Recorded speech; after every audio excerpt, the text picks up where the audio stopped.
Obsesif, ngobrol santai, seru, dan inspiratif. Halo, apa kabar, Mincot? Halo, apa kabar? Di hari Minggu yang pagi-pagi ini kita apa namanya mulai syuting perdana nih kerjasama bersama HRD Bacot ya dari Obsesif. Ya, Kita sangat senang banget dan look forward untuk ngasih teman-teman Obsesif episode-episode yang menarik mulai dari episode pertama ini. Nah, mungkin untuk perkenalan pertama nih, bagi yang mungkin belum tahu siapa HRD Bacot gitu ya, atau mungkin yang udah tahu tapi ternyata pengen tahu fun fact belakang mengenai si HRD Bacot ini, mungkin Mincot bisa perkenalan dulu nih. Sebenarnya oke, HRD Bacot oke. ini timnya berapa orang sih? Terus kemudian Mhm, awal mula dibentuknya tuh sebenarnya untuk menyelesaikan masalah apa misalnya, atau mhm, like kenapa sih asal mula terbentuknya seperti ini gitu. mhm. Oke, oke. Terima kasih Mbak Vin untuk waktunya ya. Jadi kita sedikit cerita mengenai Hari Bacot. Pertama kali itu kita keluar di tahun 2019, bulan kalau nggak salah bulan bulan apa ya, lupa saya bulan Februari, bulan Februari lah, antara bulan Februari itu. Nah, waktu berdiri itu timnya cuma ada dua cewek waktu itu. Kemudian di 2019 juga kita nambah satu tim cowok, dan 2020 kita nambah dua tim eh, HR tapi yang bisa desain grafis.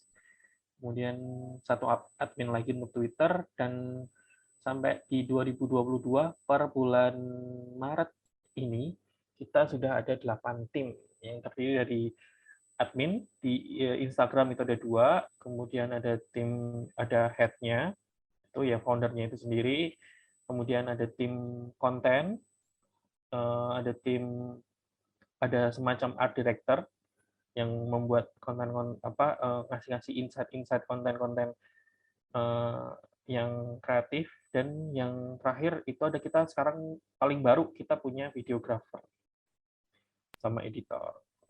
Jadi Lengkap juga ya. ya tim kita cukup lengkap karena kita coba mengakomodir semua, kita coba mengeksplor semua konten, semua media media sosial itu agar bisa lebih reachable di banyak orang.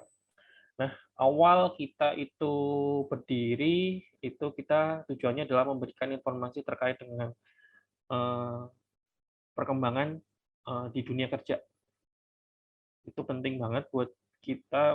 Waktu itu kita share-nya seperti itu, kita bergeraknya seperti itu, dan kita juga share beberapa update terkait dengan perundang-undangan. Terutama yang menjadi core kita sejauh ini adalah kita suka sharing mengenai informasi-informasi rekrutmen, karena yang paling banyak ditanyakan di luar sana itu adalah terkait dengan proses rekrutmen. Yang kedua adalah terkait dengan proses ketenagakerjaan. Dan yang ketiga terkait dengan hal-hal mengenai organization development dan people development. Oleh sebab itu kita lebih banyak mainnya di proses rekrutmen. Gitu. Kemudian uh, kita kenapa namanya ya dibacot itu ya karena HRD kan suka ini ya, suka agak cerewet ya kalau di HR ya, di perusahaan ya, kadang suruh ini, jadi ya kita namanya hari budget lah, biar lebih kelihatan. Kalau eh di gosip itu kan ada lambe lambe tura ya, kita ada hari bacot. Tapi kita ngambil angle yang sedikit berbeda gitu lah. Oke, berarti dari tiga fokus tadi yang lebih banyak menjadi highlight dari HRD Bacot ini berarti informasi soal rekruter gitu ya. Betul, betul, betul. Oke. Tapi apakah memang asal mulanya memang dari keresahan permasalahan rekrutmen atau memang it just happen aja gitu bangun sih? Ya, pertama kita nggak ini ya, kita nggak mungkiri bahwa banyak informasi terkait dengan ke HRD proses rekrutmen itu pertama karena kita masuknya di Twitter itu banyak sebenarnya, karena Ya. dan itu nggak terkumpul di dalam satu gitu loh. Nah, Hari Bacot masuk dari sisi itu gitu. Oke. Nah, Oh.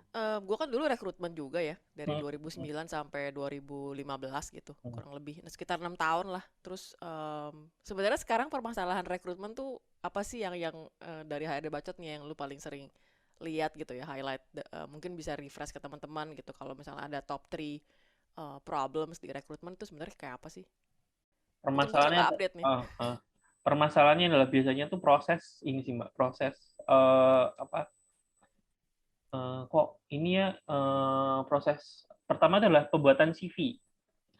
Itu tuh Hmm, CV. Kalau di rekrutmen tuh CV. CV itu tuh adalah hal yang paling banyak ditanyakan masih ya dan berarti ya? masih Oke. cukup banyak sih Mbak dan Mm, apa ya berkutatnya pada saya pakai pakai permasalahannya bertambah nih. Kita pakai CV ATS atau CV yang grafis gitu. Nah, itu tuh masih lah perdebatan. Padahal ya. kalau kalau kalau kita bisa melihat ya kalau lo bukan seseorang yang bergerak di bidang grafis, ya lo ngapain bikin ATS gitu. Kalau grafis Hmm, oke gitu kan. Jadi perdebatan itu masih ada sampai sekarang. Kita tuh sering sering sering sering nge-tweet gitu. Bahkan sering sering banget tuh bilangin kalau kalau lo bukan grafis, orang grafis ya ATS aja gitu loh. Kalau nggak ngambil formatnya ATS. Kadang selain mereka melupakan mereka tuh memperdebatkan format tapi melupakan bahwa esensinya adalah bagaimana lo nunjukin skill lo di depan orang lain yang belum pernah lo kenal, belum pernah lo ketemuin. Kayak gitu. Itu yang esensinya sebenarnya lupanya di situ. oke. Debatnya lebih pada ATS atau enggak dan lain-lain. Oke, itu kan persiapannya ya. Kalau kalau interviewnya, Kalau interviewnya biasanya adalah hal-hal apa aja sih yang ditanyakan ketika interview gitu hmm, begitu terus gimana sih cara persiapan interview gitu. Masih jadi hal yang apa ya hal yang banyak ditanyakan juga gitu kan. oke. Nah, berarti cocok nih. Kita episode pertama ini kita akan ngobrolin mengenai persiapan interview ya, Mincot ya. Siap. Jadi Hmm.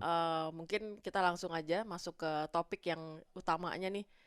Sebenarnya kita akan, nah wawancara ini kita akan bagi menjadi preparasi sebelum interview sama kemudian during the interview, sama kita akan kasih pendengar Hmm. obsesif sedikit mengenai simulasi pertanyaan-pertanyaan yang kemudian akan dievaluasi dari sisi adakah jawaban yang lebih baik ataukah ada kalimat-kalimat yang harus dihindarkan. Jadi Hmm. so it's gonna be an exciting interview sih.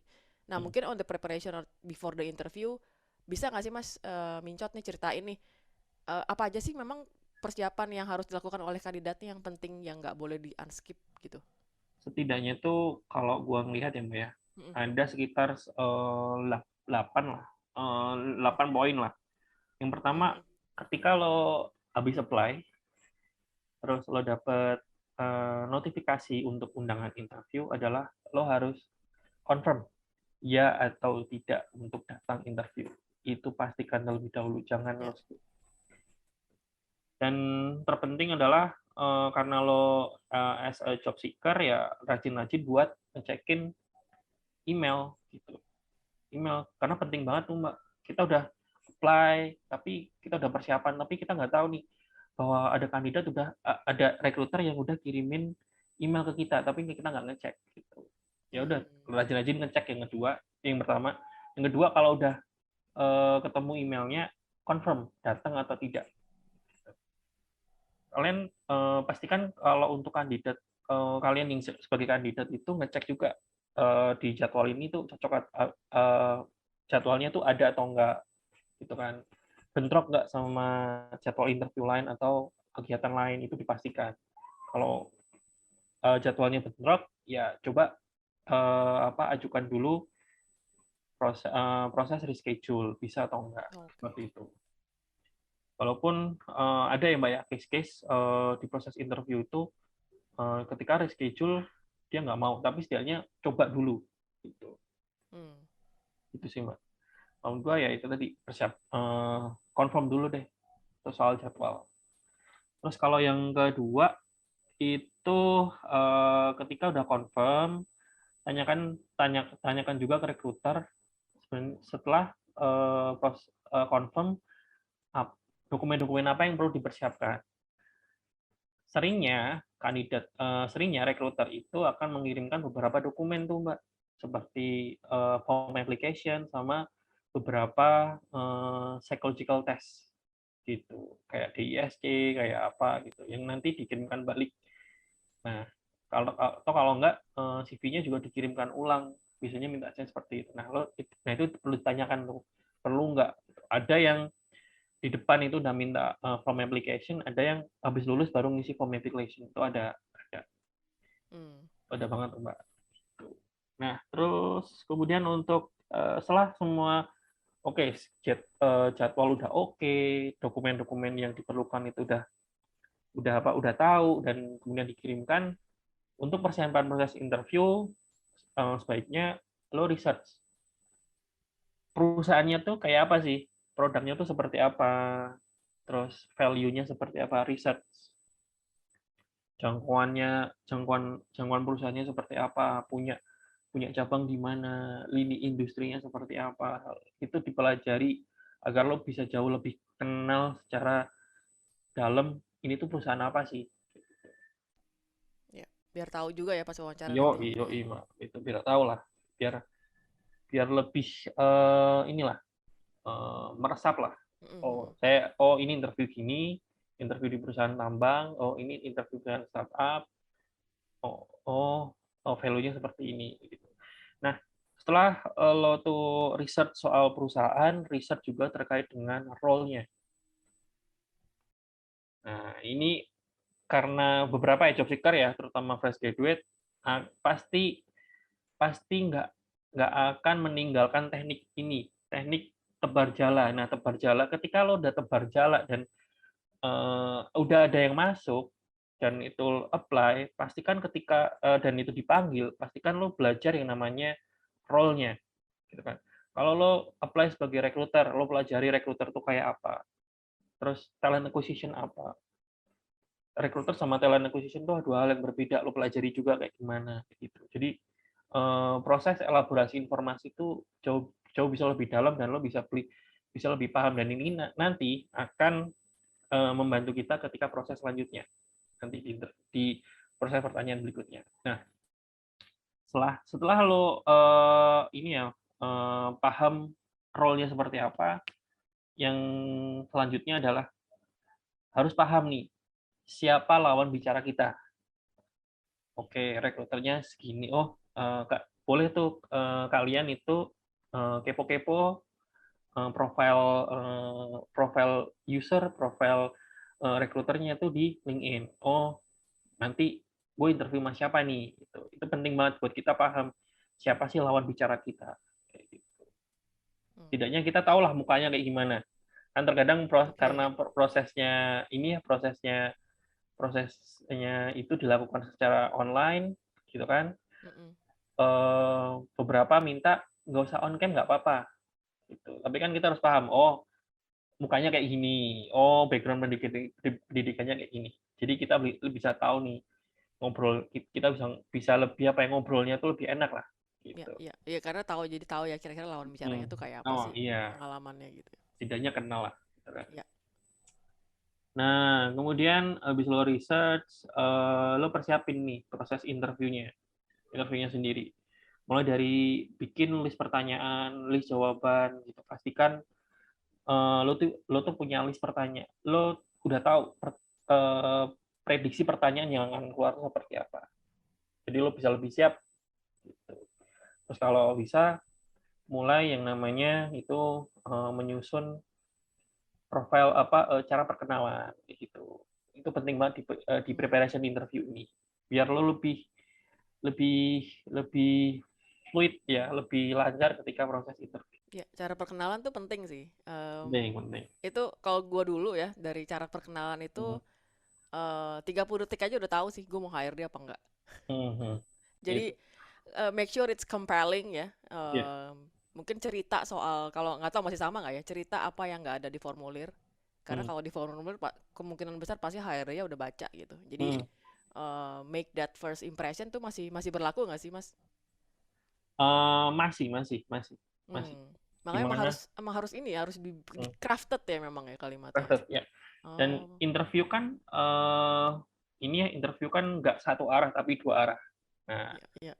gimana kalau kita interview tuh dengan ketemu dengan orang, gimana kita coba menyamakan frekuensi, kemudian kita membuat diri kita nyaman gitu kan. Benar-benar. Beberapa ini pengalaman sih Mbak buat gue, beberapa interview tuh ada yang bikin gue nyaman, akhirnya ngobrolnya panjang sampai 2 jam.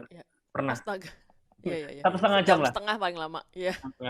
Ada yang proses interview tuh panel gitu kan. Nah, lo persiapin tuh kalau panel. Ada dulu saya pernah interview itu ada panelnya 5 dan itu berjalan dari jam 8 malam sampai jam setengah 11 malam. Nah, itu kayak lumayan gimana ya, tuh? kayak webinar tuh. Iya kayak webinar dan persiapan juga. Ini penting ya persiapan karena terkadang kalau untuk orang yang sudah berpengalaman biasanya langsung ditembak tuh. Gimana cara bikin konsep di tempat. Itu yang kita harus paham juga tuh, Mbak. Untuk yang berpengalaman ya. Itu kemudian kalau kita udah nyiapin proses interview, kita juga harus persiapkan beberapa pertanyaan yang akan kita lempar ketika sesi tanya jawab. Gitu kan. Biasanya rekruter akan memberikan sesi tanya jawab itu di akhir, sekitar 10 menit atau 15 menit di akhir. Gitu. Nah, itu persiapan tuh teman-teman bisa persiapin tuh jawab pertanyaannya tuh seperti apa. Karena dengan kita memberikan pertanyaan-pertanyaan ini untuk beberapa rekruter itu akan menilai sejauh mana orang ini tuh termotivasi untuk apply di satu posisi ini. Sejauh mana orang itu interest dengan posisi ini dan perusahaan ini. Itu sih Mbak. Itu penting banget. Pertanyaan after ini ya? Ya. Pertanyaan after interview ya? Di sesi terakhir gitu kan? Iya, betul sekali. Kemudian yang terakhir mungkin adalah lebih ke infrastruktur. Gimana kita mempersiapkan mulai dari laptop, mulai dari internet, mulai dari pakaian, itu juga kita persiapkan. Kalau interviewnya lo di perusahaan corporate gitu kan, ya kita persiapkan dengan baju yang setidaknya lebih rapi gitu kan. Beda sama kita di startup, lo pakai kaos nggak masalah interview. Jadi kita harus tahu lah kapan kita menggunakan yang side A atau menggunakan yang side B gitu kan, yang menggunakan baju kaos ataupun yang kemeja itu di mana kita harus paham juga itu. Yang kedua komputer, laptop nih. Kita harus pastikan bahwa laptop kita tuh udah standby 10 menit sebelum interview dimulai. Itu penting banget. Terus yang ketiga internet. Kalau internetnya teman-teman itu di satu rumah ada yang ada blank spot, ada hotspotnya, itu kan cari yang spotnya yang bagus-bagus tuh untuk proses interview. Jangan sampai di tengah-tengah proses interview tuh kalian menjadi terdistrak karena internetnya mati. Kayak gitu.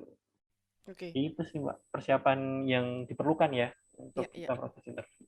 Panjang juga ya?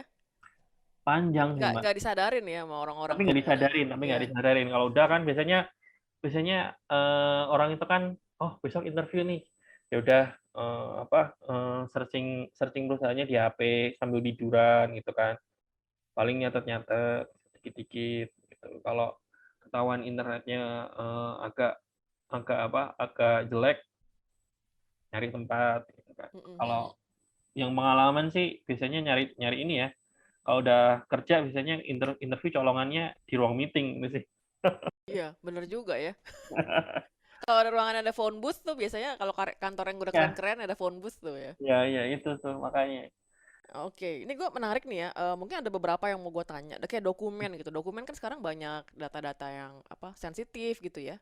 Ada yang pro kontra, ada yang bilang kalau baru apply doang nggak usah lah kasih KTP ngapain gitu kan, takutnya nanti disalahgunakan atau apa. Nah sebenarnya ada nggak sih dokumen-dokumen yang harus dihindarkan waktu dikirim waktu pertama kali kita apply perusahaan gitu. Ini sambil kita ngejelasin ya, kenapa sih dokumen KK itu kita minta, dokumen KTP itu kita minta. Yang pertama itu verifikasi. Yang kedua dokumen KK itu diperlukan untuk kita matching nih antara data di KK dengan data di KTP.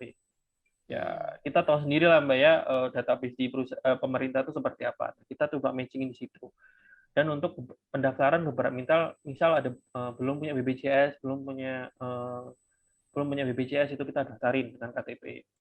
Nah, kenapa kita terkadang minta data orang tua serta data suami atau istri itu karena sebagai bagian dari data ahli waris ketika terjadi kondisi-kondisi yang tidak kita inginkan. Contohnya kecelakaan kerja, gitu kan, kemudian meninggal. Nah, kita harus tahu, perusahaan harus tahu ahli warisnya di mana. Nah, dokumen-dokumen itu tuh sebenarnya akan digunakan sebagai dokumen-dokumen ketika proses rekrutmen itu tuh lolos, lanjut, dan lo tuh diangkat jadi karyawan.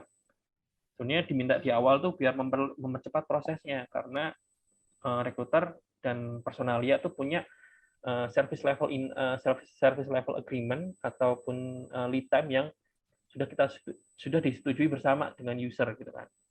Makanya diambilnya di awal. Nah, karena perkembangan zaman dan kita juga nggak bisa bohong ya bahwa ada beberapa orang yang memanfaatkan kondisi orang pengen nyari kerja kemudian mereka mengambil data gitu kan. Kalau dari saran Mincot, untuk dokumen-dokumen seperti KK, NPWP itu bisa mending dikosongin aja dulu di form. Karena nanti kalau lolos orang personalnya kan akan teriak kan, wah ini datanya belum siap nih, dimintain dong. Nah itu baru dimintain. Tapi kalau enggak, mending nggak usah. Ini saran sih. Dan nggak usah upload KTP, nggak usah upload ijazah, nggak usah upload, kalau itu upload diminta, mending nggak usah. Kalau ini saran Mincot ya, karena beberapa kadang udah upload KTP dulu di awal nih. Dengan kalau di Google Form kalau kita nggak upload itu susah. Ini langsung confirm aja ke recruiter gitu. Ini buat apa dan lain-lain. Sebenarnya niat baiknya dari recruiter adalah ketika kandidat itu udah lolos, segera bisa dipercepat, nggak usah kita minta data-data lagi tuh. Gitu. Cuma ya itu tadi dimanfaatkan sama orang-orang yang tidak bertanggung jawab. Yang itu membuat kesulitan bagi tim HR sendiri gitu loh. Nah, kemudian di bagian apa namanya pertanyaan after interview ya, itu kan sebenarnya menunjukkan interest dan segala macam. Ada nggak sih sebenarnya pertanyaan apa sih yang harus ditanyakan gitu, yang di luar pakem standar lah ya. Kadang-kadang cuma ditanyanya agak vague ya, kayak budaya kerja di sini gimana sih? Itu kan agak vague ya. Budaya tuh itu something yang nggak bisa dijawab dengan kata-kata gitu, dengan pasti gitu ya. Kadang-kadang kan itu memang harus dirasain sendiri segala macam. Nah, kemudian ada nggak sih pertanyaan-pertanyaan yang sebaiknya mereka tanyakan saat wawancara ini mau berakhir gitu? Oke. Biasanya yang ditanyakan itu adalah role ya. Ini job desk-nya seperti apa gitu kan. Nanti akan dijelaskan gambarannya seperti apa gitu kan. Role, terus ekspektasi dari atasan itu mau seperti apa. Ini kepake di interview user, ini akan kepake. Oke. Usernya tuh mau mintanya ekspektasinya seperti apa gitu. Jadi udah kebayang nih kalau kita lolos, oke, ini role-nya seperti ini. Cocok apa enggak sama gue. Terus arahnya mau kemana, atasan tuh arahnya mau kemana, project-projectnya yang dijalanin tuh apa gitu. Itu kan bisa membuat kita untuk bisa lebih paham nih, ini sebenarnya kerjaan yang gue apply ini rewarding nggak sih buat gue gitu. Jangan sampai lo 2 minggu resign gitu kan, wah nggak cocok nih gini ya. Pastikan di awal tuh lo bisa assess lah, setidaknya dalam tataran permukaan lah, bahwa ini tuh cukup rewarding, gue belum pernah dapat nih, challenging nih, cocok nih buat gue buat ngisi portofolio. Oke. Jadi lo bisa naikin motivasi lo di depan user dan lain-lain gitu.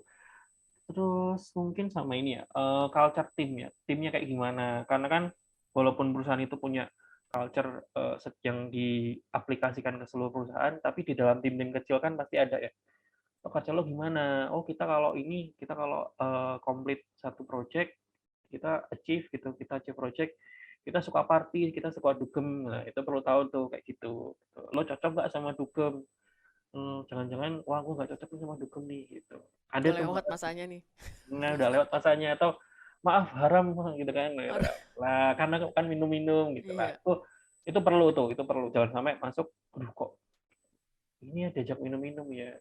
Itu harus ditanyakan. Jadi kalau antisipasi, kau bisa tanyakan tuh dari situ. Kalau gue nggak ikut dugem, bisa nggak sih Pak rewardnya gini.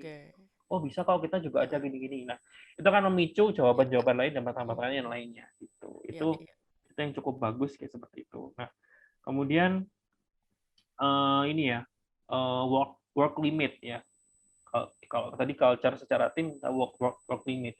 Pace-nya kenceng atau enggak, terus tuntutannya seperti apa, itu perlu juga ditanyakan gitu kan, agar kita juga tahu nih kondisinya seperti apa. Gitu sih, Mbak.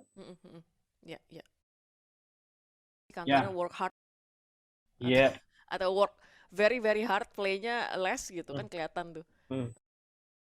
Sama Um, tambahan nih, Mbak, tambahan ya, tambahan satu apa? lagi nih. Mm-mm. Tanyain ke HR. Di HR ada sistem development-nya seperti apa. Jangan Mm. sampai lo masuk kerja cuma kerja doang nih. Terus Mm-mm. ada nggak proses onboarding-nya seperti apa, ditanyakan. Karena menurut kita onboarding itu sangat menentukan di 3 bulan pertama. Lo tuh lancar atau enggak. Dan proses development-nya tuh ada nggak, ada training nggak. Kalau nggak ada training secara terstruktur, biasanya gimana? Ya kan, Mm-mm. kita masuk nggak cuma kerja, tapi juga Ya, berkembang kan.